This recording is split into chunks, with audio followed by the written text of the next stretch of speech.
Barrister Shahzad Akbar साहब की तरफ चलते हैं, जिन्होंने एक बड़ा खौफनाक दावा किया है। उन्होंने कहा है कि गुज़िश्ता रोज़ सुप्रीम कोर्ट पाकिस्तान में शदीद हलचल देखी गई, जो इस वजह से थी कि सिंध से ताल्लुक़ रखने वाले नए तैनात शुदा जज जो हैं उनके चैम्बर से खुफिया निगरानी के आलात बरामद हुए। बैरिस्टर शहजाद अकबर का दावा है कि आलात मिलने पर एक सिविल इंटेलिजेंस एजेंसी को बुलाया गया, जिसने मुतल्लिका जज के चैम्बर को चेक करने के बाद उसे क्लियर करार दे दिया।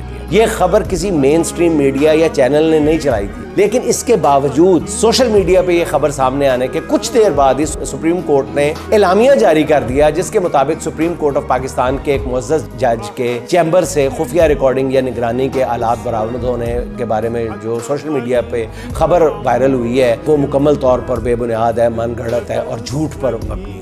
ये अवाम को गुमराह करने और अदलिया की हुर्मत और साख को नुकसान पहुँचाने की कोशिश है। सुप्रीम कोर्ट का नाज़रीन ये एलामिया पढ़ते हुए ऐसे ही मेरे जहन में आ गया कि कुछ अर्सा कबल इस्लामाबाद के एक जज के बेडरूम से निगरानी के आलात बरामद हो चुके हैं, जिसका इजहार मुअज़्ज़ज़ जज साहब ने खुद खत लिख कर किया था। क्या उससे अदलिया की हुर्मत या साख को कोई नुकसान नहीं पहुँचा था? उस बारे में कोई अदालती एलामिया जारी नहीं हुआ? फिर क्यों नहीं जारी हुआ था? ना ही उस मुअज़्ज़ज़ जज को किसी अदालत ने इंसाफ दिया।